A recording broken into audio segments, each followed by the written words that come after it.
today's edition of Pegasus Test. On today's edition, we're covering the Fairfax Rod and Gun Club 2-Gun Action Challenge match for October 2024. Some of you may have noticed I haven't done one of these in a while, and that's due to some stuff happening at work and at home, plus some trips I took overseas to shoot some matches, and nothing lined up in 2024 between January and September for me to be able to get to one of these club matches, and I'm kind of bummed about that.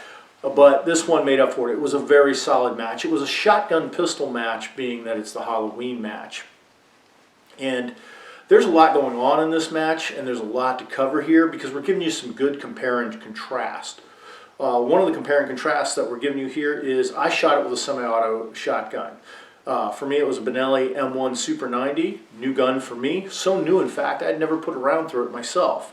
And I'd only done a little bit of work with the manual of arms dry firing, and that's going to be an issue. However, on match runs, you're going to see that he's using his trusty old Mossberg 500 that he's had forever and a day.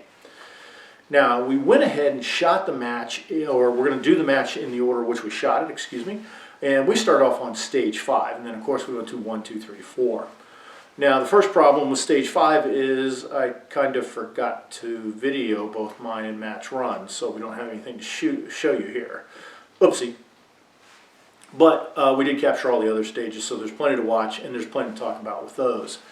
Now on this stage, I wish I had a video because you could see it, because it really showed where my lack of knowledge of the manual arms of the shotgun came out. I was one of the very few people who actually parred out on the stage, and Matt had a fairly decent time with his pump shotgun. And it was a very important lesson learned, because the M190 in the condition I have it now, and I'm going to be changing that condition, it has a limit of 5 shells in the magazine tube when you're using 2 3/4 inch birdshot. And I need to extend that out, and it's got room to be extended out. And that got me. And when I ran out, I just said, oh, like a lot of times with a shotgun, I'll just single load. And with the fumbling with the buttons and everything, and the fumbling with the singling loads and all that, clearing malfunction because I short stroked it, the bolt. I just ran out of time, and took 2 penalties on that, so that did not start off good, but I quickly made up for it in future stages, as you'll see. Now, Matt shot this, and he used his trusty Mossberg M500, as I mentioned. His tube holds 7 or 8, something like that, and then he finished up the drill by using a manual load for each engagement, and it didn't really impact him that much at all. For those of you not familiar with what the iron cross drill is, there is 5 cones on the ground in a plus symbol layout, and in this case you started at the front cone. You made 10 pistol hits in a 1-2-1-2 pattern on the 2 targets that were downrange. You then dropped your magazine, cleared the pistol so you could holster it safely by taking a shot at either target. It was a penalty if you did not get the hit. Once you holster up, you went to the shotgun, got 2 hits in a 1-2 pattern. Then you move backwards to the center cone, 1-2, to the left cone, 1-2, back to the center, 1-2, to the far right cone, 1-2, back to center, 1-2, and then finally to the rear cone, 1 and 2, and you were done. So no way you were getting through this with a shotgun without a reload. Put the scores in here somewhere so you can see how it goes. As I mentioned, I parred out, Matt did not, and that was an important lesson learned. Now let's go on and check out stage 1. Ready. Okay, now on to stage 1, where we actually remember to use the camera. And you had to start out here. You had 3 pistol targets to engage, which were clays. You can only engage the orange one. They were flanked by black clays, and if you knocked one of those down, it was a penalty. You might have noticed one went down on that first shot, but it didn't break, so I didn't get a penalty. Here, my unfamiliarity with the manual of arms of the shotgun has worked against me, costing me a little extra time. Also, stayed down on the ground long as possible, because I figured once you're down there, stay there. Then came back to the pistol, and using a Beretta M9A3, and for a couple years now I've been exclusively using Striker polymer fired, so getting used to that pistol again. So I gave myself manual arm challenges with both pistol and shotgun, and going back through the tunnel to get that 3rd shot. Got it, and back through. Like I said, stayed on the ground until I got the shotgun to not waste time and collect the final 2 shots here.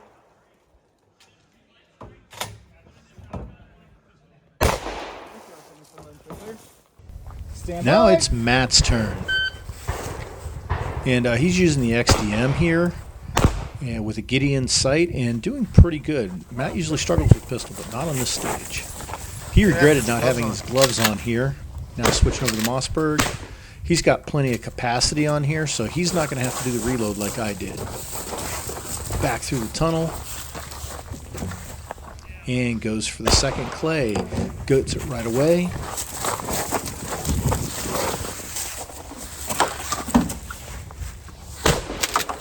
And by the way, you had to make your shots here through the barrel. If you knock those sticks down, that was a penalty. So that was a big incentive not to do it. Collects that fun. You son of a bitch. Clay, but accidentally knocked over one of the other clays and took a penalty for that. If you're finished and then so clear, stand by. All right, moving on to stage 2. So you had to pick up the bag full of brass, run around the mini Mo target, and you came back, drop the bag, draw your pistol, knock the head down, then reset, drop your magazine, and then take a clearing shot at one of the poppers. High value shot. If you missed it, nice penalty. Holster back up as you see here, grab the bag, do it again. Now I will say this is one of the very few times in life where the M12 holster was not the answer. It's not the quickest draw and it's not a fast reholster on the clock. And so go around again. The accuracy of the M9 is there. Drop mag, collect that last knockdown, make my last trip around here. As you can see, I'm just wasting a lot of time holstering up, but if the gun falls out, that means it's a DQ, so it's time well spent. Also, I love the distance from the target. Far enough away you had to move fast, but not so far that it allowed you to build up any momentum. Magazine doesn't seat properly here. Quick immediate action drill, back in action.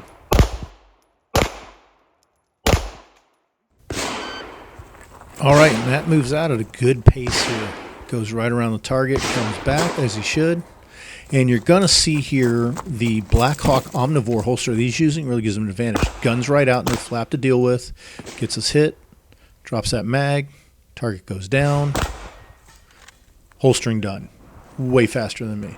Which means he's back with the bag on his shoulder, back around the target faster.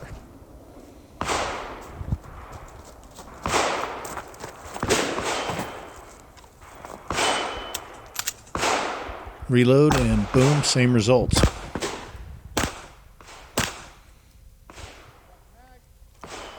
Now he slowed himself down with a mag retention that wasn't required, but again, the quick holstering really helped him out on this stage.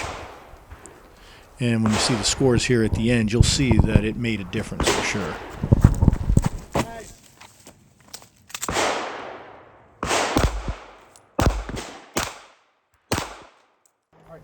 All right. This was originally supposed to be a Casarda drill, but nobody told me to bring the kettlebell, so we adapted and overcame and used tires. But I still think it made for an excellent drill, as you see here.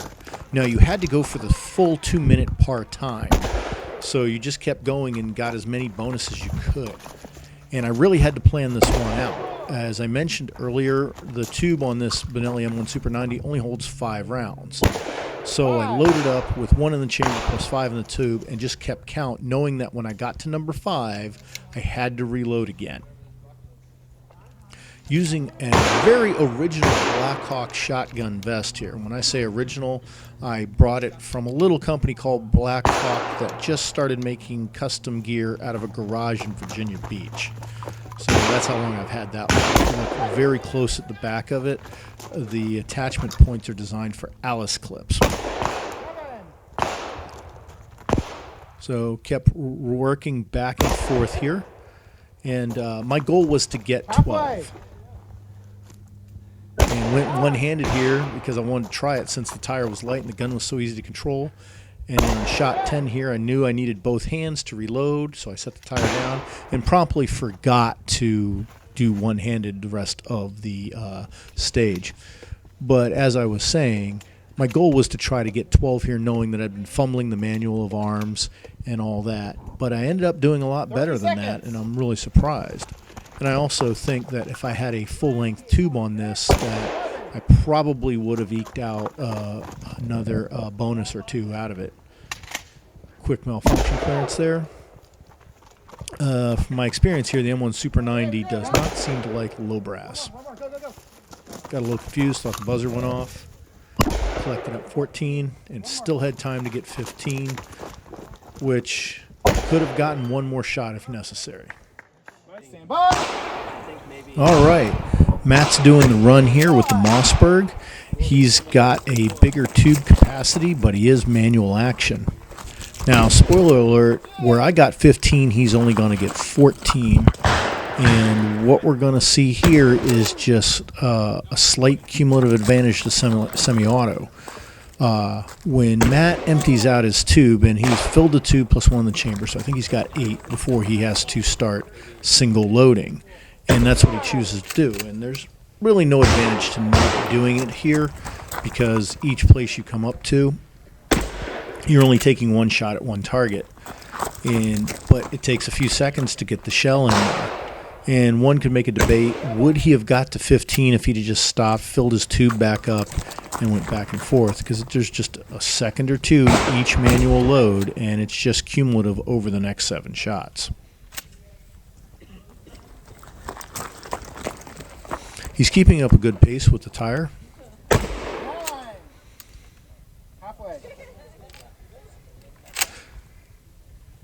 He tries to load tube here, runs into a problem, and just decides to stick with single loading.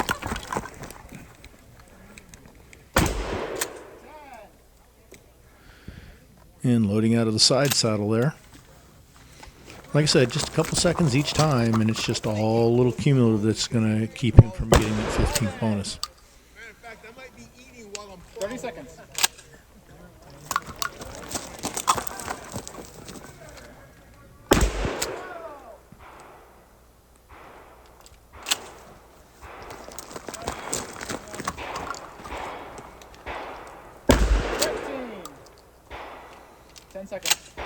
And he's going to get his 14th shot here. And I love, even though he knows he's got 10 seconds, he keeps going, trying to beat the buzzer. 14. Time. Unload. All right, the title of this stage should be called When It All Goes Wrong, because that's what happens for me. Now, the VTAC, you had to engage 5 knockdown plates, 1 through each port. As you can see, little malfunction there, but the rest of it goes fine. My strategy here was I put 6 rounds of bird in for 5 targets, and then I would reload with 4 rounds of buckshot, and then put a 5th bird shot in.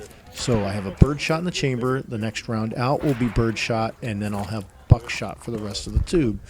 So when I leave here and go to shooting position 2, I engage the popper with bird shot, and that's going to throw the target up, and I would hit that with bird shot. But no, the gun decided to jam.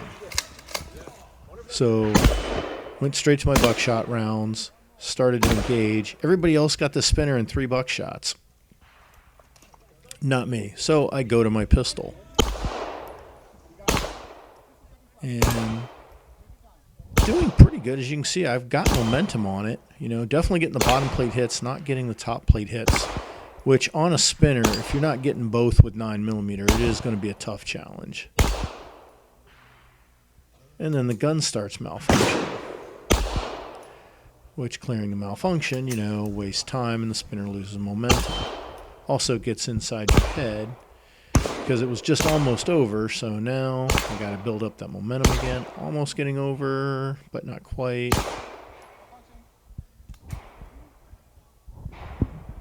It turns out the malfunction this time is I'm just out of ammo. Get the old mag out, do a reload. And it's lost so much momentum. And go back to trying to get it back over before I run out of time. Another malfunction. And par. All right, you're going to see a much improved run here with Matt. And some better camera angles so you can see the engagement that you're supposed to do a whole lot better than on my run. So you could use any 5 slots on the VTAC that you wanted. Most people went for the angled ones and the 2 big squares. Yeah, Matt had to take an extra shot on that one.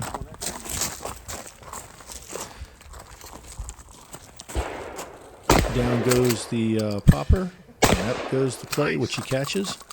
which leaves him with an empty gun. So he went right for the reload with his buckshot.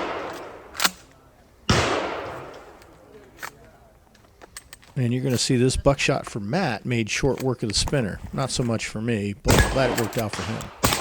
And he knew it was going over. He's over. We'd like to thank you for tuning in to today's edition of Pegasus Test. Please comment, like, and subscribe. Tune in for more match videos.